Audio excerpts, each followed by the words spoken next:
words. If you flip over to the next page, there's a quick activity this designed to further show you the importance of knowing etymology. Below are a set of words with two columns next to it. The first column is for you to know what you think the words mean, and the column to the right is for you to know what words truly mean. We're going to go through a few of them just so we can get a good understanding. A dollar.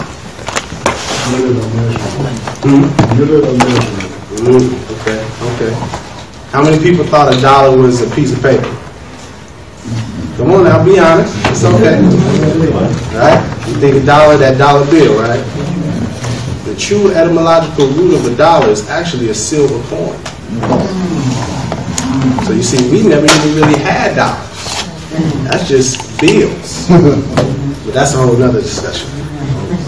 How about kid? Kid, what do you think? Oh, you guys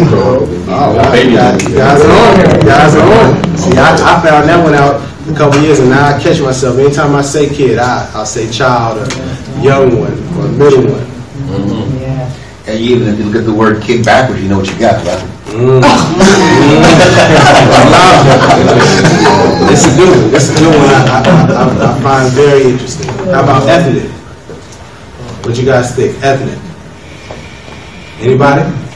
Your brother? What's ethnic? What you think? I think ethnic is a group of people. Okay. How about heathen?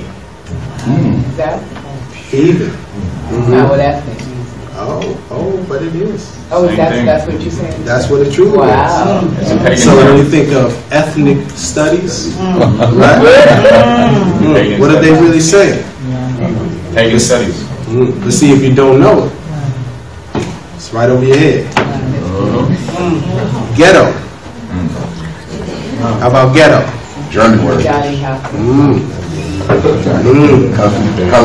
from Europe. See, growing up, you hear, oh, that's ghetto, right? Like it's an action, right? Right, you live in the ghetto thinking it's applying to us originally. However, look into the history of ghetto and find out it was used on some other people before us. But it has a direct correlation. What happened to those people is happening to us right now. Genocide. Right now. And the lovely black. We know what we think black means. Who knows what black truly means? It's dead and has the law. Legally, true indeed. Epithet. It basically means it's a character. What you say, sister? Pale. Pale and bleach.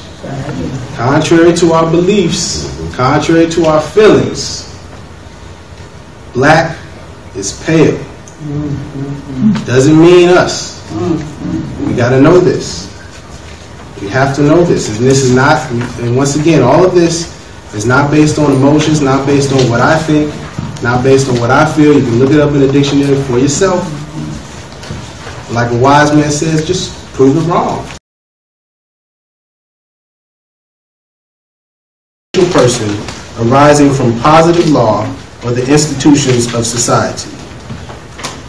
Mode or state of being, state or situation, essential quality, property, attribute. Black's Law, 4th edition. Down in number 4, state, a particular mode of being applied to external circumstances, to the body, to the mind, and to things. All right? Islam? Oh, and I should have said this before, but at each chapter at the end is a little section for notes. If there's a question that you have, if there's a topic that you didn't hear me cover, there's a comment you want to make, or when you're studying, you want to jot something down, you can write it here as we proceed. If you have something that I didn't mention and you want to bring it up, please do. And also let me say this, although I have the status right now as the teacher, understand that you are all teachers. Okay, don't think that I'm up here and I have all the answers. That's not how it works. I mean, we're sitting in this class format, but really in your mind, think of this as a circle. Okay? And I'm putting information on the table. you also, all of you have the equal status, in that sense, of putting information forth on the table for everyone. Because this is for the upliftment of our nation and humanity. So we have to realize that we all have an equal share in doing this work. Islam? Islam. All right. Chapter dos. What is status? Now that we have laid down a solid foundation of the etymological and legal definitions of status, let us simplify the meaning, or as the wise elder teacher El-Hajj Malik El-Shabazz, also known as Malcolm X. Very interesting on that. We'll cover that a little later. But as El-Hajj Malik would say, let's make it plain. What is status? Status is one's place in the universe and one's relationship to everything and person in it. Let me read that one more time. Status is one's place in the universe and one's relationship to everything and person in it. Who does status apply to? Status applies to every single being in the universe. Everything, every person has a position, a place, and standing in the universe. We'll pause right here just for a moment. I know, depending upon what school of thought you may come from, you may have heard people say, you know, I'm a divine being, or I'm a God, you know, so those labels and things don't apply to me. Even divine being, that's a status. Saying you're a God, that's a status.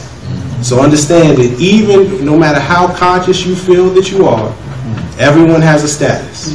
And you must know it. Not just believe it, not just think you know what it means, but truly know. Islam? When does our status apply or become activated? From the moment we are created. I would say born, but even before that you have a status as a fetus or an embryo. That's also a status. In fact, in law, they're battling over the rights of a fetus and an embryo and such in terms of abortion. So even then, when you're not even conscious and you can't even talk and walk and all of that, you have a status. Islam? And how is our status determined? Our status is determined in several ways. By our appearance, by our language, our titles and our names, our actions, and our records and documents. Now that we have a solid understanding of status and some simple ways that it can be applied, let us get a little deeper with the science. Status represents many different facets of our lives, but for this course, we will focus on 3 parts. So I broke down status just so that we can get a good understanding. We have status as it's originally spelled.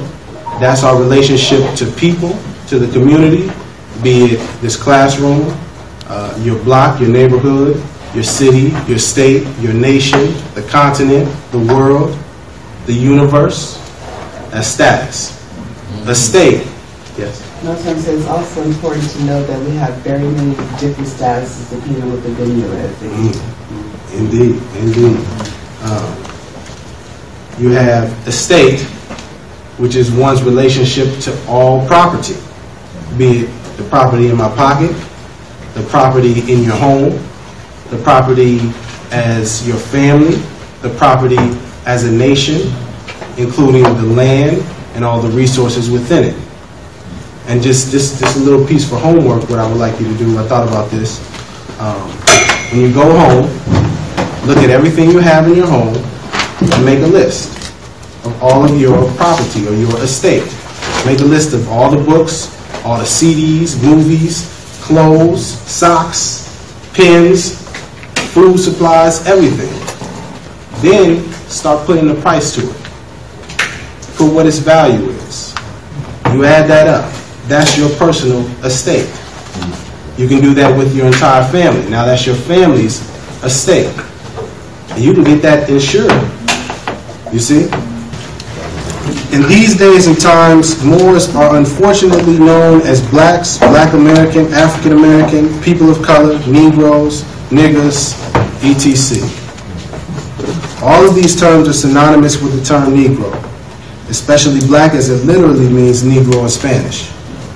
Look it up if you do not believe me. You can get a color crayon, matter of fact. Go to Crayola, just flip it around. They have English and Spanish on there. You pull up that black crayon, and you'll see it says Negro. Right? We use black in cultural and social respects, and it can be interpreted differently. We use black power, right? The black man is God, the black woman is God, right? And that's okay when we're relating to that specific community, culturally. But when we're talking about law, when we're talking about truth, black is not where it's at. This is not my feelings. We can look through history, as we shall, and we'll see what black communicates as a status.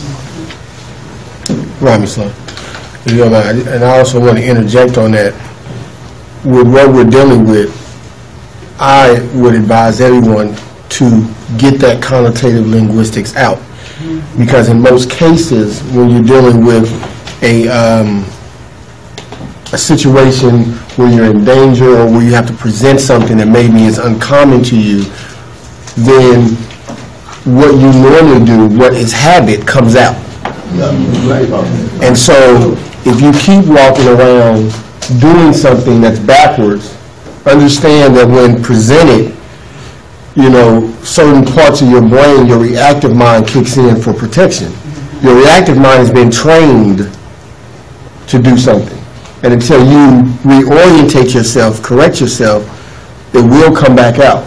So as much as we understand and embrace what our brothers are saying and sisters are saying to us in love, when they say black power or this and that, we understand what they're saying because they're coming at us in love. However, that does not mean we embrace the connotative linguistics and the spell it casts upon us. You see, and we can't walk around with knowledge and still present ourselves as ignorant. It's very confusing when we do that.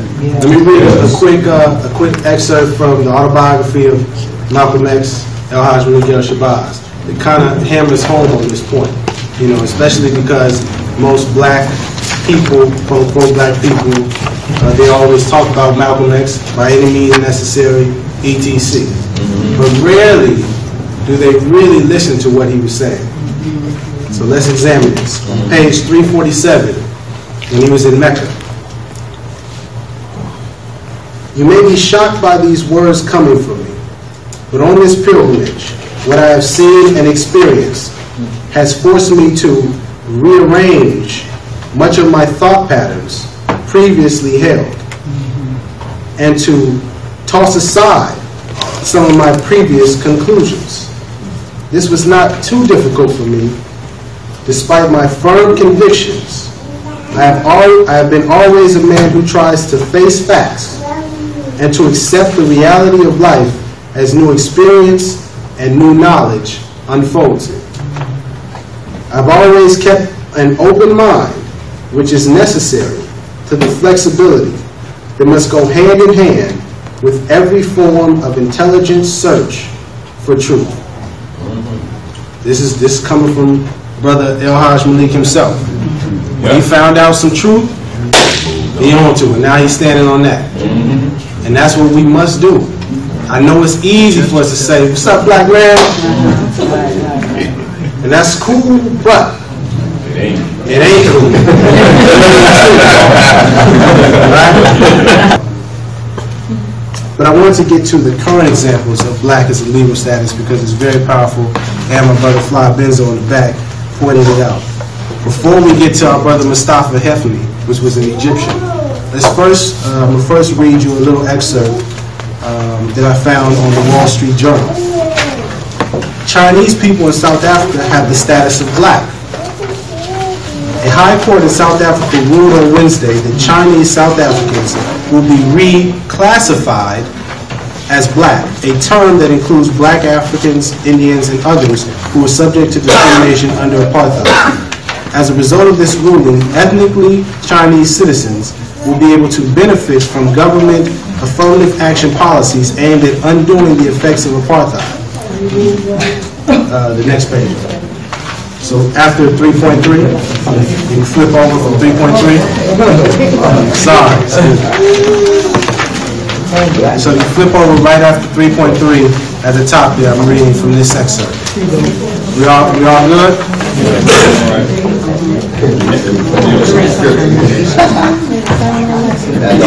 At the top of the page.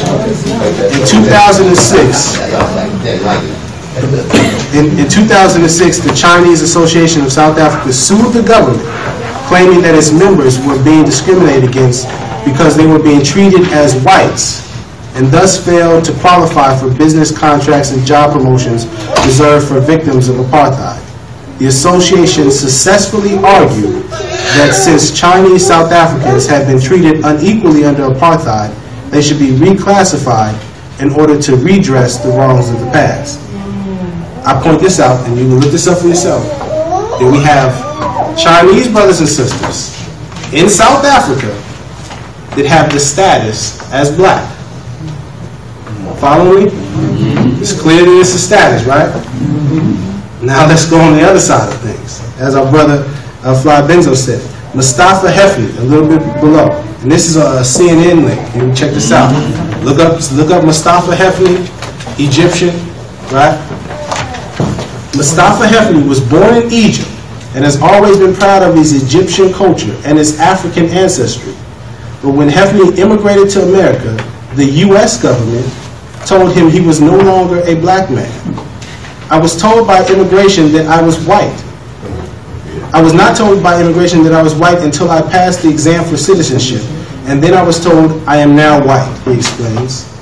Hefni initially laughed when told of his new racial classification, but he's no longer chuckling. He recently filed suit against the U.S. government to get his race classification changed back from white to black. It hurts me. See, you laughing, but you understand the confusion, right? Because he don't even know. Black is the. Let's go a little further. It hurts me. It definitely hurts me, Hefni says. It hurts me because I'm able to reconcile my reality as a black person. In addition to the emotional hurt, Hefni says that when the government changed his race, they also changed his social status. I would have had more opportunity for advancement. And even for hiring, had I been considered black, he says. I was prevented from applying and requesting positions and other benefits for minority person because I knew I was legally white. We're not talking about how you feel culturally, socially, what you think. Legally, he's considered white. And why? Because according to the standards, white, Egypt, he's an Egyptian. Therefore, he's a white person. Right? So now we have 8 Chinese brothers and sisters in South Africa that have the status of black.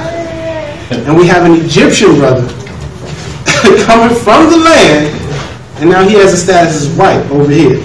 Do you see the confusion that's going on, the games that are being played? Especially when we think we're black as an identity, when it's not dealing with identity at all, it's dealing with the status.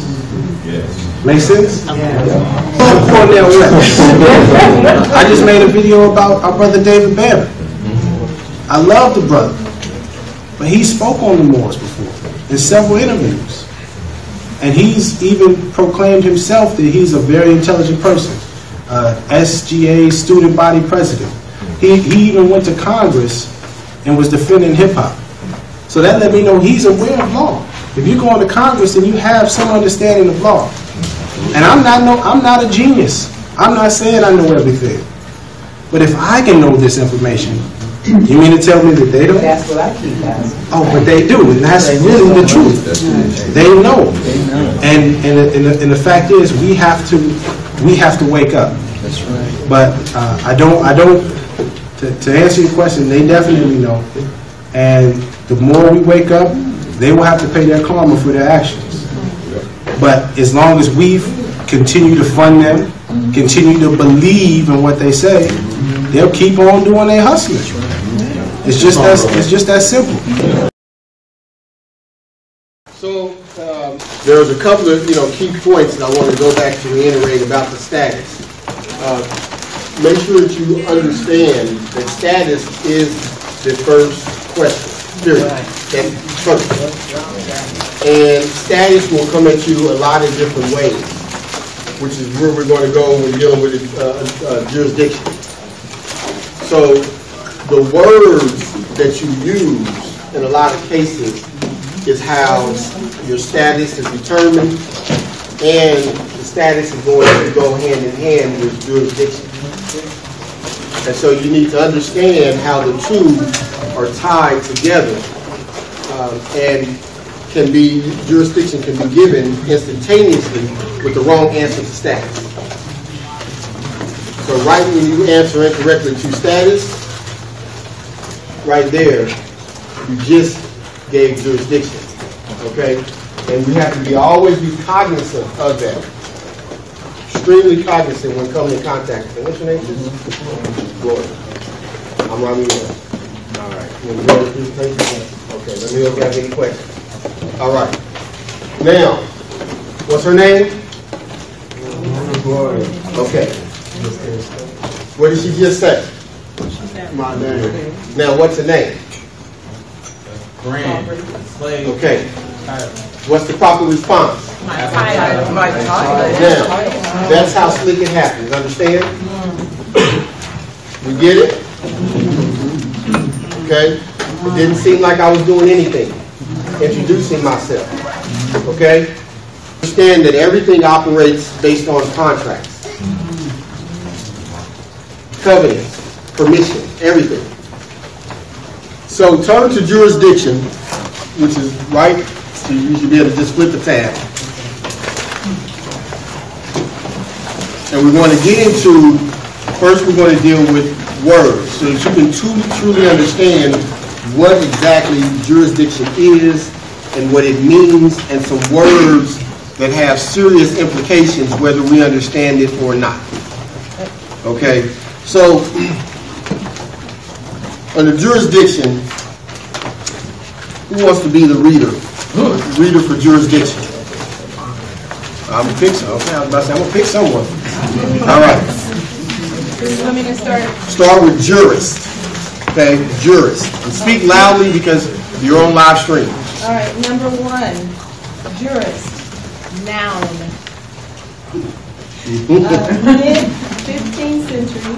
A little bit louder. Mid-15th century, one who practices law.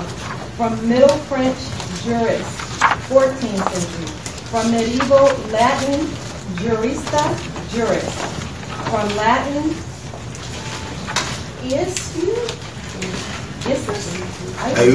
ius, genitive iusis, law. Jurist.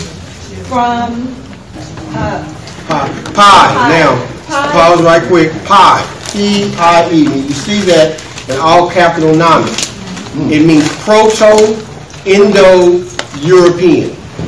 It's a language root. Proto-Indo-European. Whenever you see pi and you're looking in a dictionary, it means Proto-Indo-European. Write that down. You're going to see P-I-E, M-E, Middle English, and all of those things. And when you don't understand something you're reading, what do?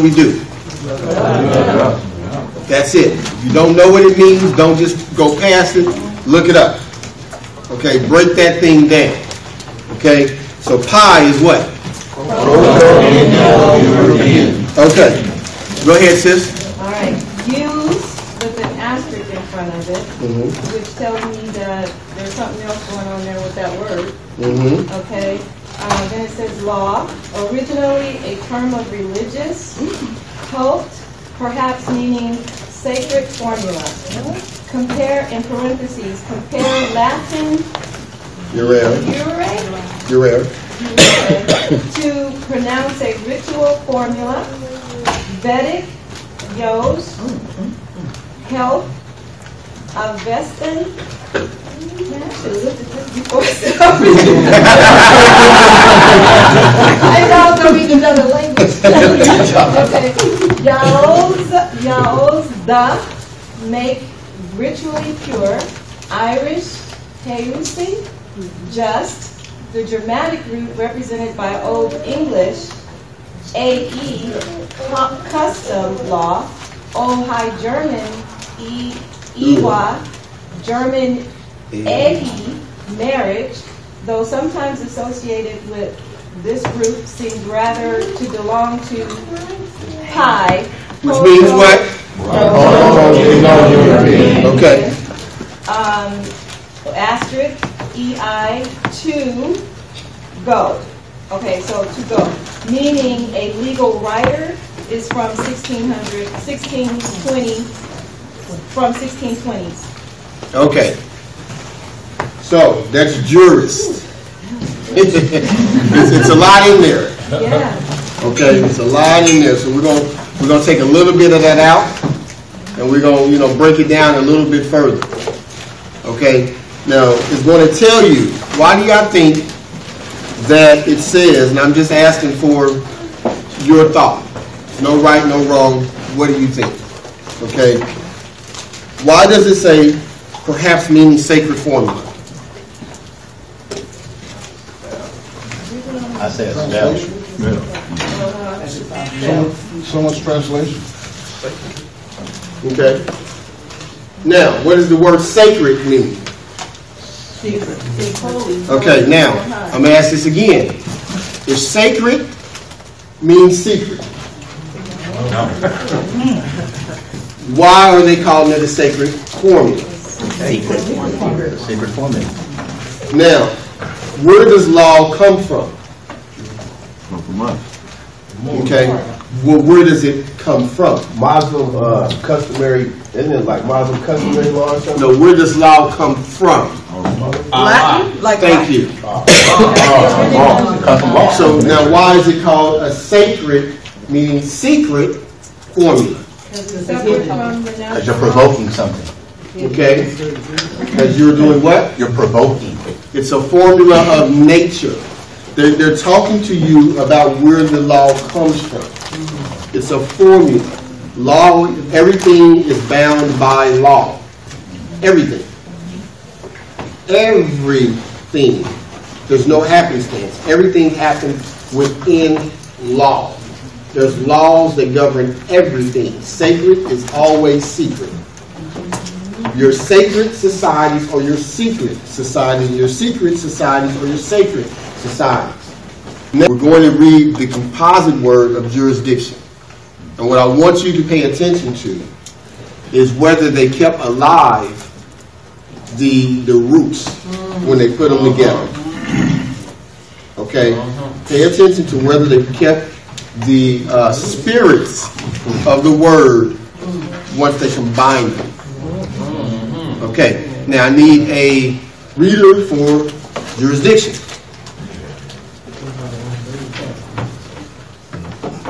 Early 14th century, administration of justice, attested from mid-century in Anglo-Latin, from the Old French juris con, 13th century, and directly from Latin jurisdiction and nominative jurisdictio.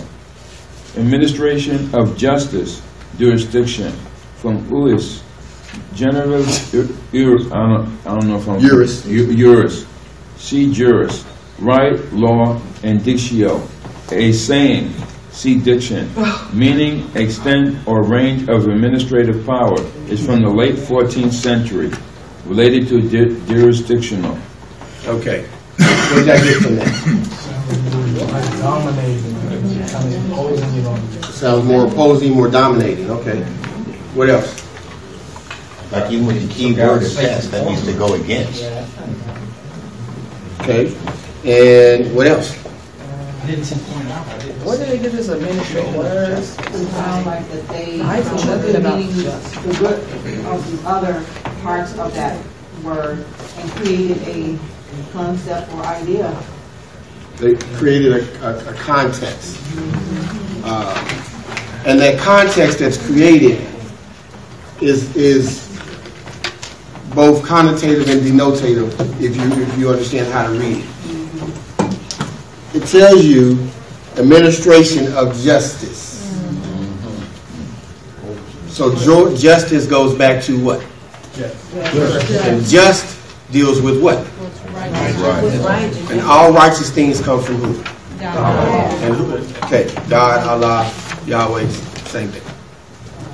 So they're giving it to you, but you have to be able to trace it back. But most of it, what they gave to you, was confusing and connotative. You know, and these definitions are taken from, and write this down because I want you to use this as a key for study, etymologyonline.com, etymology dictionary online. And that's an etymology dictionary that you can use to deal with most words. Now, what you will need to do, though, as you're dealing with them, is understand that because there's so many of us flooding this site, that they are moving the real definitions down. Interesting. And I have kept track of the fact that when I first started using the dictionary, you could Google the word black, and it was first. The true etymological definition was first. Now it's number 5. And the connotative is up top. Okay? So when you get there, don't stop there. So to remember, it said all matters in jurisdiction. The jurisdiction means that you can decide things that are within issue. It's a law term, issue. And remember that law is specific. I'm going to tell you, my first case that I ever argued personally, I lost it because I didn't understand this issue. I didn't really know how to read yet. And I didn't understand that it's specific.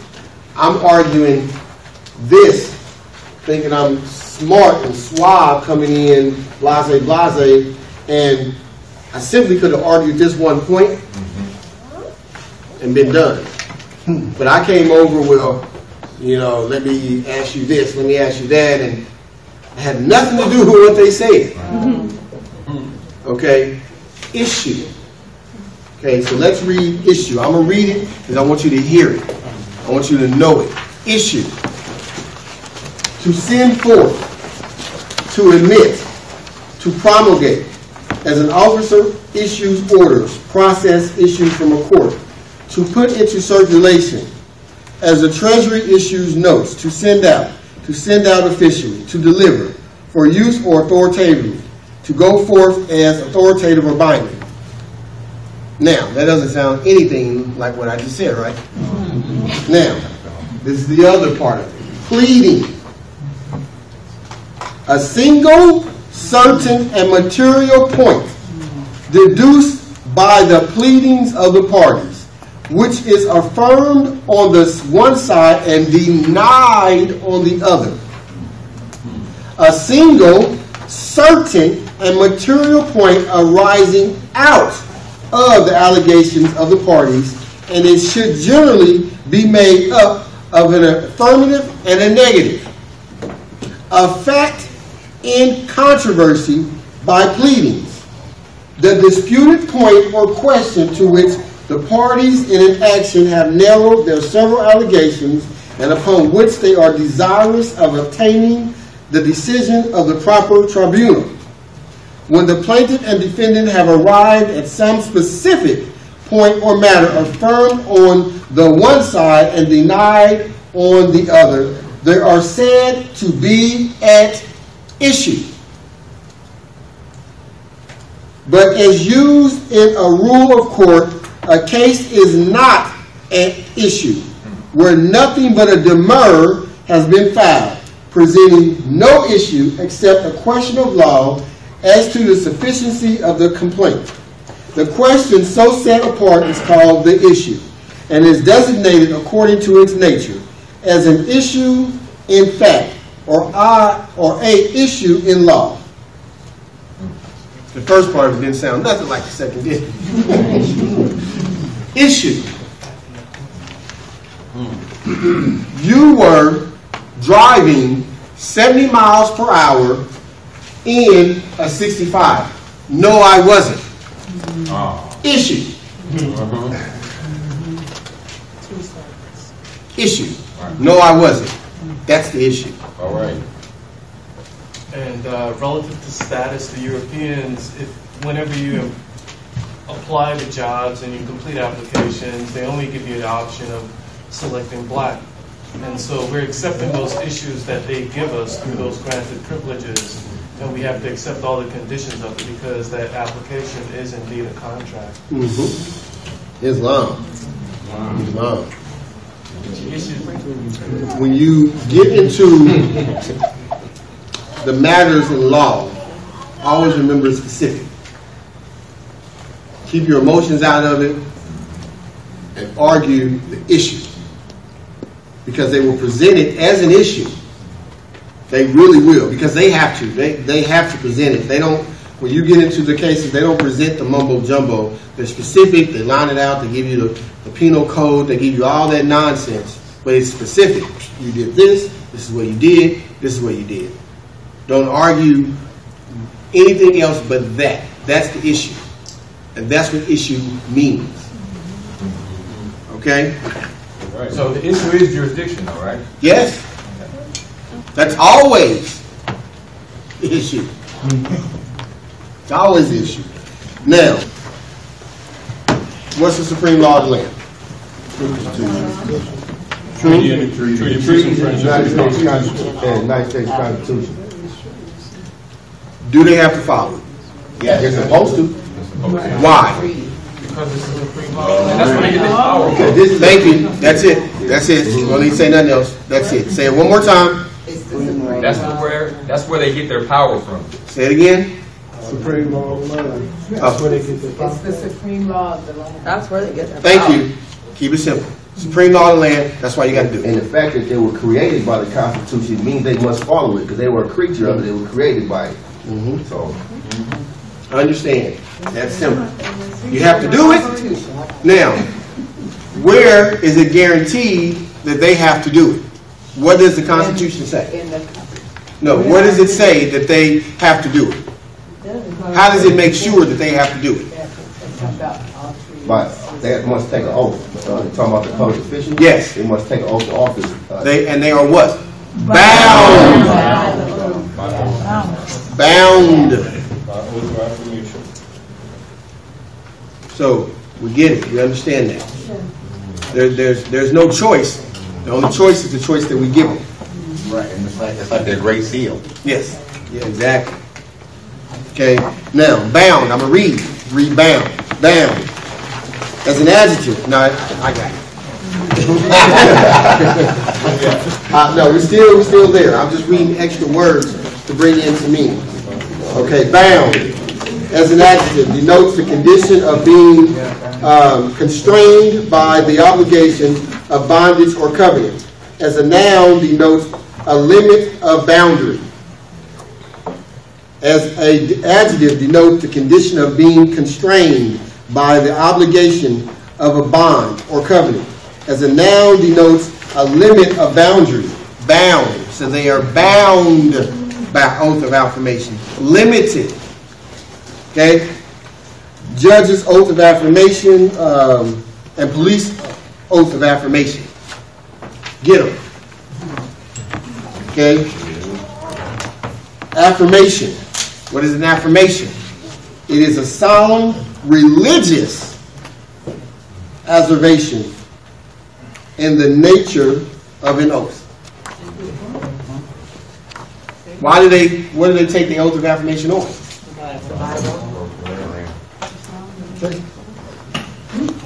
Now, understand when they say religious, they're not speaking of the religion that we think of. They understand the whole gamut. Okay, so just because you see the word religion, don't think that they are taking their oath on the spookism of it. They may present that law book to you, the Bible. They may present the law book to you and tell you they're taking oath on that. But that's a law book. They may present the Quran, that's a law book. So they understand that. So I just don't want you to get confused if they're taking their oath of affirmation on spookism. They're not. When they say religious, they're speaking of something totally different. Right. But they're using a term that they teach you at a lower meaning. Okay? And Yakub, and the theft of the birthright, and the selling of the birthright for a bowl of red pottage. And also with Rebecca, when Isaac prayed to Allah, he says, you know, she is barren, you know, can you hook the sister up? And so, oh, you got that. And then she was with child. Not exactly. And it didn't say that she had twins.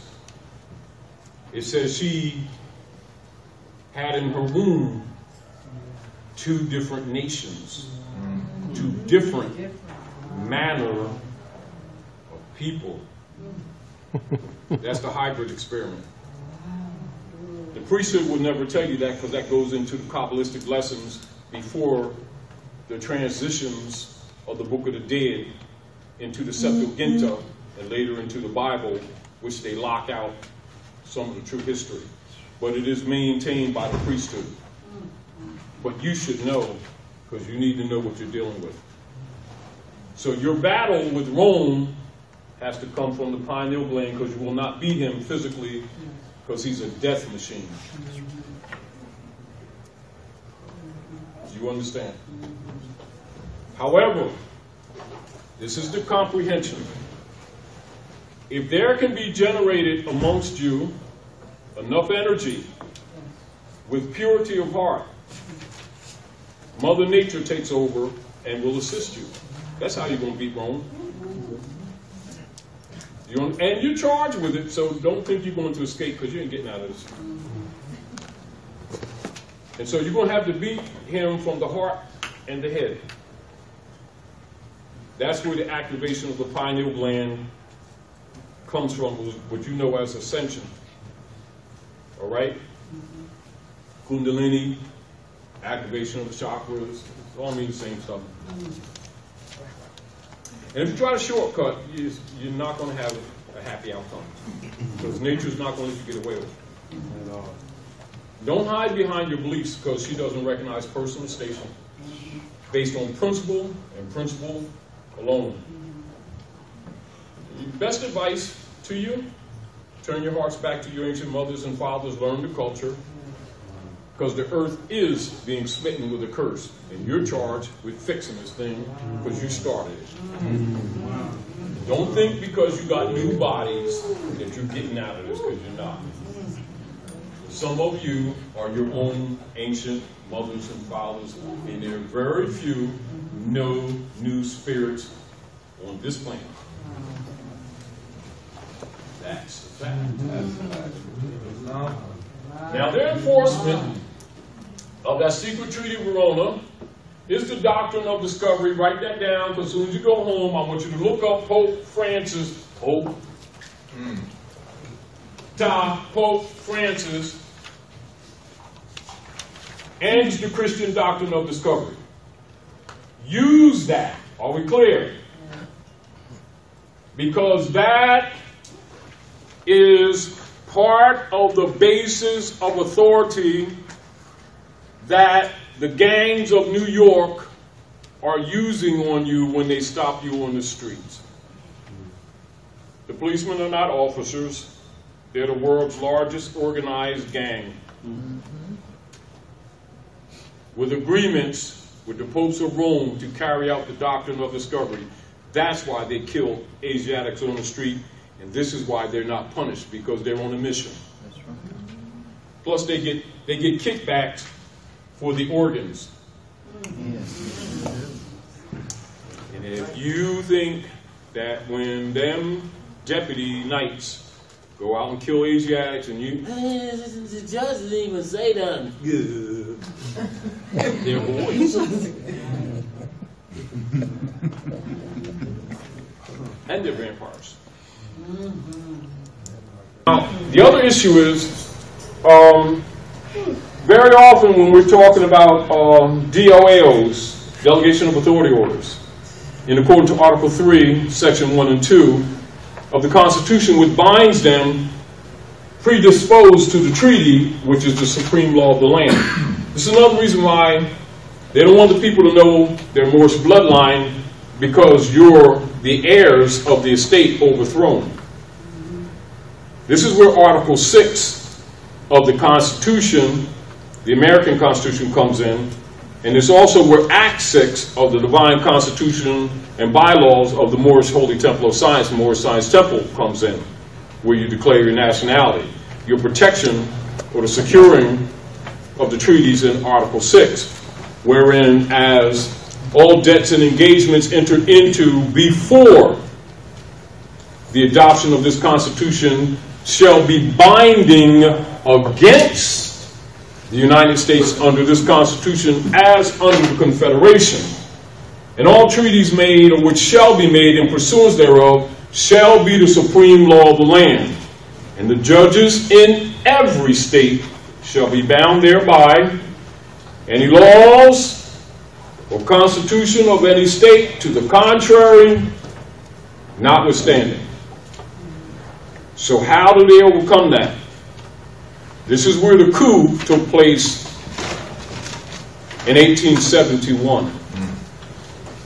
Keep in mind that the Congress for the United States, in preparation for the coup, they adjourned sine die.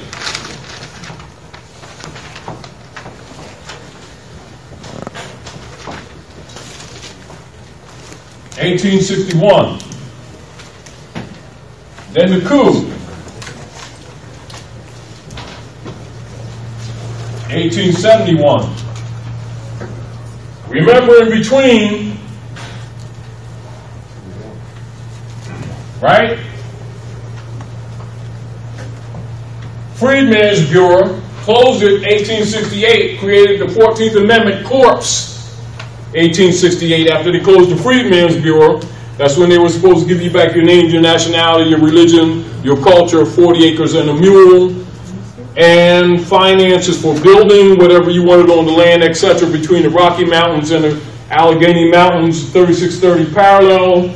They bumped Lincoln off, did the fake Emancipation Proclamation, converted all Christian property to the Congress to institutionalize peonage and servitude.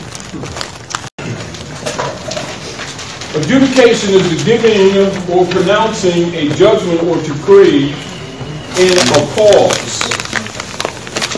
A cause.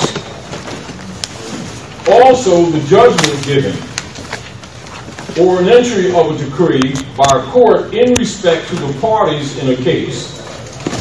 Adjudication implies a hearing by a court after notice of legal evidence on the factual issue involved, the equivalent of a determination, quote unquote, and contemplates that the claims of all the parties thereto have been considered, and the term is principally used in bankruptcy proceedings, etc., adjudication being the order which declares the debtor to be a bankrupt.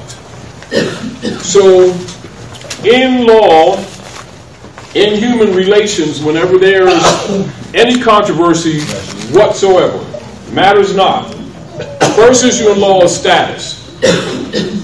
Second issue is jurisdiction conjoined with venue.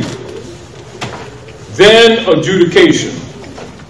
Very often, particularly in North America, in any colonial operating or country state that's under colonial operations, they will usually arbitrarily go to adjudication without addressing status and jurisdiction, assuming authorities and powers that don't belong to them.